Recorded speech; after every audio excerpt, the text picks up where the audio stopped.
Hi, thank you so much for joining us for another episode of Start the Week with Wisdom. My name is Bridget Burns. I'm the Executive Director of the University Innovation Alliance. And I'm Doug Lederman, editor and co-founder of Inside Higher Ed. And each week I partner with a journalist to interview a sitting college president or chancellor and surface their insights, their leadership, and their guidance for all of us who are navigating in this moment. Our hope is that this is an inspiring opportunity for you to kind of set the tone for the week ahead. And today we have a fascinating leader who has not just been a college president, but actually works with college presidents all across the country and has a distinguished career that we're going to be learning a bit about. Yes, we're going to bring you a conversation with the president and CEO of UNCF, Dr. Michael Lomax. He's been with the UNCF for the past 6 years, where he has helped them raise about $3 billion, I believe, after a successful tenure as president of Dillard University. So I was going to call you Dr. Lomax, but you told me to call you Michael, so I'll do that. How are you and those closest to you holding up right now? It's a question we ask everybody all the time. I'm doing great. I'm at my home in Atlanta as opposed to working. I work in DC most of the time, but I haven't been in DC now for almost 4 months. So I'm working from home, and I'm learning that UNCF can go virtual and do pretty darn well. So and I'm at home with one of my daughters and a grandson who is beginning college at Morehouse in the fall and is doing his summer bridge program at Granddad's house. So you're getting to really see what's going on in real time. I am, and I've got to tell you, it's, there's a lot of anxiety. I go from being the President and CEO of UNCF, we've got 37 institutions and 50,000 students, to being granddad with one 18-year-old who is my first grandchild to go to college. And let me tell you, there's a lot of personal anxiety there about what this academic year is going to mean for him. I know how important it was my first year of college, and I want it to go right. Well, we're hoping. What's going on with my audio? So we're interested in understanding what advice you would give based on your experience, both of leading an institution, but also really sitting in a space where you understand what's going on with a lot of different institutions. You're also, very keenly aware of the challenges that we're facing, both with COVID, with systemic racism, and just everything. There's a lot happening right now. And I'm just wondering, you as a leader, do you have a particular way that a framework that helps you lead in moments like this, where it is really just, it's very challenging? Is there anything that kind of helps you kind of keep your head in the midst of this? This has been almost a one day at a time experience.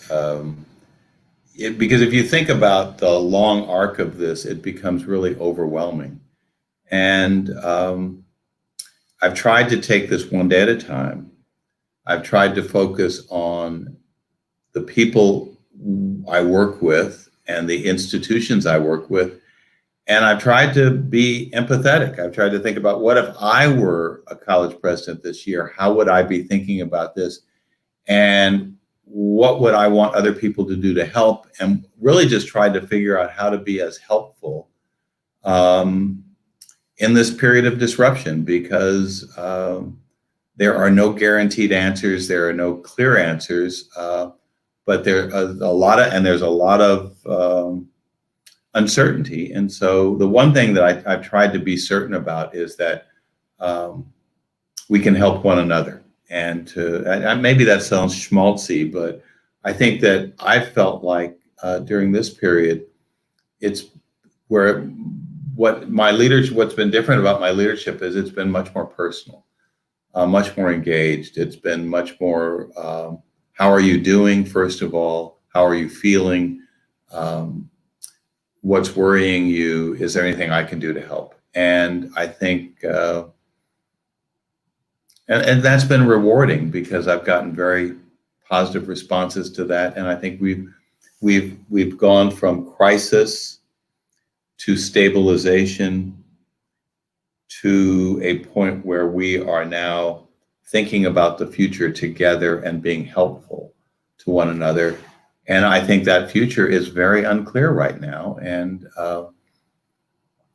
but it feels like you can handle it more because you've got a lot more shoulders to lean on. So UNCF is one of those organizations that has the potential to bring a bunch of leaders together. Higher education, Bridget's organization is kind of exceptional in certain ways in that it's sort of proven that you can do cross-institutional collaboration well, and that that's sort of the collection of more people is better. Higher education doesn't always operate that way necessarily. UNCF obviously is a coalition of institutions. How are you seeing the leaders of UNCF's institutions share ideas, build on each other's work, commiserate if need be? This is a pretty unprecedented collection of crises and or challenges that just sort of have built on each other. The COVID, the recession, the sort of national reverberations around racism, and sort of the sort of recognition of systemic racism. How are you seeing the institutions and the leaders work together in maybe ways that are different from how they've done it before? Well, first of all, we've been doing this work as a collection of institutions for 76 years. We were founded in 1944 as a United Negro College fundraising organization. And we came together in the belief that working together as a united network of similar institutions, we could accomplish more than if we were doing this by ourselves. And so we built some real muscle around working as a network. And obviously the original muscle was around fundraising, and UNCF has raised over $5 billion over that 76-year period. But we've actually been thinking about doing the work as a network, and that the network actually was one of our greatest assets. We've been thinking about that for the 16 years I've been at UNCF. And we've really been thinking about how do we improve performance by doing that as a network. And we created something that we call the Institute for Capacity Building. It's almost 16 years old. It's our innovation center about how we do the work better and differently.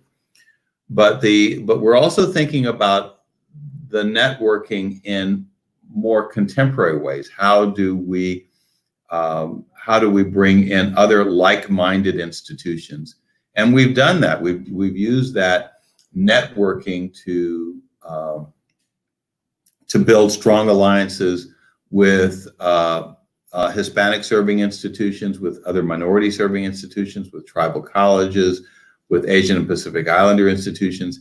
And we've used that networking and that working together and that coalition building as a way of garnering more federal resources, which is something that minority serving institutions, including HBCUs, never have enough of. We have a lot of great students, we have a lot of great opportunities to teach, but we rarely have what we think are the resources we need. But we're also learning how, as a network, to share practices and to do other kinds of things together. And we see that as the frontier that we will pursue in the future. Well, we have a question that came in from a viewer that I want to, it dovetails with the question I was going to ask you anyway, which Patrick Harvey asked, where do you see higher ed after COVID with universities laying off workers? Will we bounce back? I was just going to ask in general, if there were, what do you think is going to change about higher ed as a result of what we're going through right now? Are there any things that really strike you? Well, first of all, I don't think it's going to return to normal.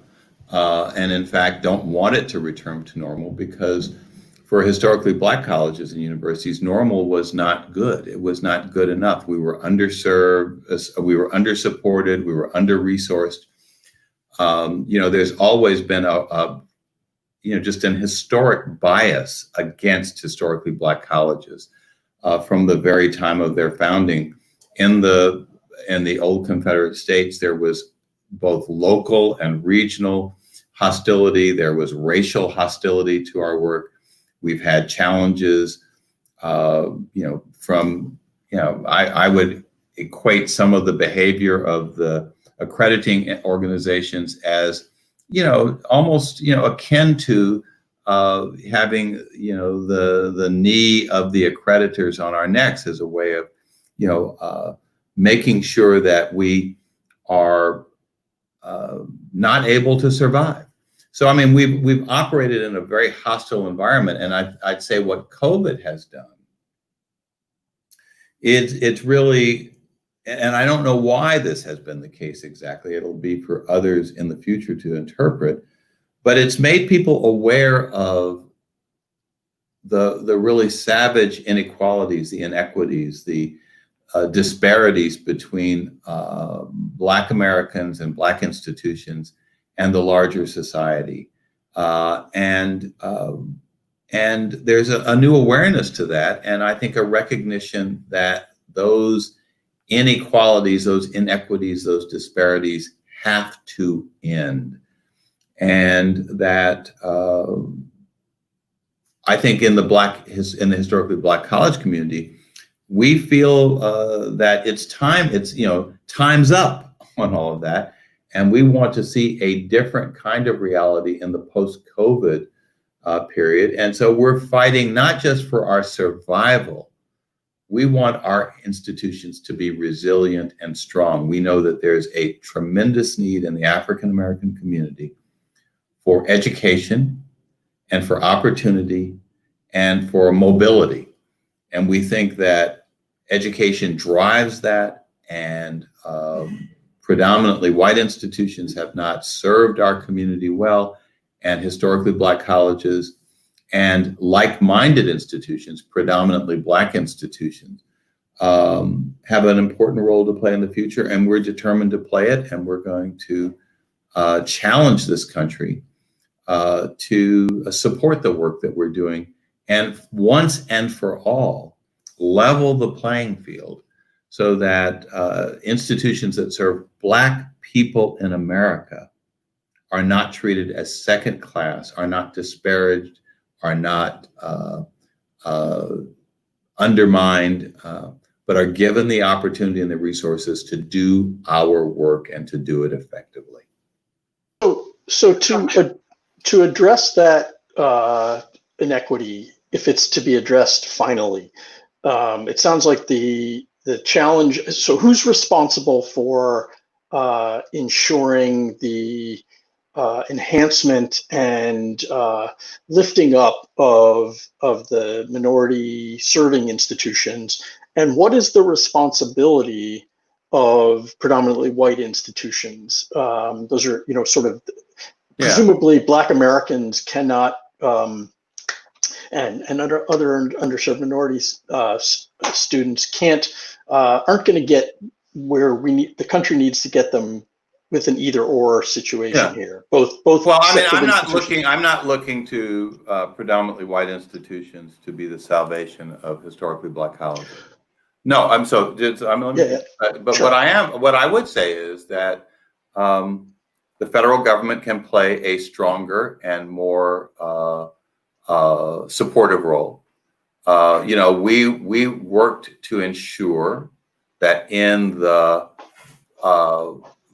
stimulus package, we went in and across all the minority serving institutions, and we fought for not just for funding for higher education, we fought for designated funding, additional funding for our institutions, and we got that.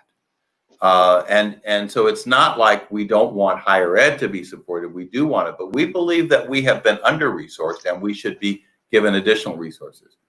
I'm challenging American philanthropy. at every level, whether it's private individuals or whether it's foundations or whether it's corporations, to support equivalently historically Black colleges the way they have supported predominantly white institutions. Just a couple of weeks ago, a major American philanthropist, Patty Quillen and Reed Hastings. Reed is the founder of Netflix, and Patty Quillen is his wife. They have been supporting education for decades now. I've known Reed for the last 15 years. We've served on the KIPP Charter School Board together. And I know how passionate they are about Black students and Latinx students and students of color getting a great K through 12 education. But I've said to them, there are historically Black colleges where many of these students want to go to college. They need strong philanthropic support. And Patty Quillen and Reed Hastings stepped up with a $120 million gift to UNCF and two of our institutions. That was the largest single gift made by private individuals to historically Black colleges in 150 years. It's a wonderful gift. It's a generous gift, but it shouldn't be the largest gift. And so, a philanthropy has to change. Foundations have to change. And they should change because, their tax exemption is in part a responsibility to support worthy efforts across the country, and not to do it at one scale for predominantly white institutions and at another scale for Black and Brown and Latinx institutions, which is in fact the case, that there is disparate funding just as there is disparate treatment, and that's got to end. Everyone has a responsibility. And I believe we should hold everyone accountable for this, including philanthropists, including corporations, and including government. Great. I appreciate that and agree. And I can't wait for folks who are interested in making your statements mean something, because we've seen a lot of statements. I want to encourage you to reach out to Dr. Lomax at UNCF and perhaps be able to, maybe you can give us some ideas about how to make sure that those statements really. Well, I would say this, that we are seeing a surge in support over the last. It really wasn't. It was a pretty good increase up through the end of May, and then with the focus on race, with the focus on anti-Black racism, with the focus on after the death of George Floyd, we've seen a multiple in terms of the increases. Now, how long is that a surge? Is that temporary? Is that I'm not sure, but I do think that this is that. So the question is this a moment or is this a movement? And we're going to do everything we can to encourage a movement, because we also know that as a result of COVID, there is going to be a tsunami of other impacts. There are going to be high unemployment. There's going to be extraordinary mental health issues in the Black community. There's going to be lifelong physical health impacts from this disease, and there just can't be a two Americas or a three Americas. There's got to be one America where all of us have the opportunity to live better lives, and where it isn't just an issue of did I work hard, but did I get paid for the work I did? Did I try to get a great education? Yes, I did. Has that resulted in the same impact on my life that it would have on a white peer? No, it hasn't. What are the barriers? Can we remove them? Will we have the courage finally to remove them? And it's not just for individuals, but it's for institutions as well. And in higher education, that means that historically Black colleges, which have overperformed and what we've done for the Black community and with fewer resources, will we ever get to the point where our strong performance warrants increased investment so that we can do even more? I really appreciate that. I am curious, as we wrap this up, I know that you have a very busy schedule, so I want to return you in time. Is there anything that is enabling you to be a bit hopeful in this moment? That's my last question. I'm always hopeful. I mean, first of all, I'm a fundraiser. Okay, so you're either you can't be a fundraiser and have a glass half full. And I've been at UNCF for 16 years, and we've raised $3 billion in the 16 years I've been there. And I don't think everything is about money, but it's very quantifiable. So you can say, but because you get to count those dollars. I have seen an extraordinary outpouring like nothing I've ever, and $3 billion is not an inconsequential amount to have raised in that 16-year period. But I know that we need to raise the same amount in the next 3 years if we're going to ensure that historically Black colleges are strong, that low-income first-generation Black students get a chance to get the education that our community needs and our nation needs. We need more Black doctors. We need more Black doctors. We need more Black teachers. We need more college-educated Black folks. And one of the places where we know we can get that is historically Black colleges. And I see people giving a fresh look at those institutions. And I see them not just looking, but giving. And so I am optimistic. And, the cynical side says, well, you're the flavor of the week and the shelf life of the flavor of the week is a week.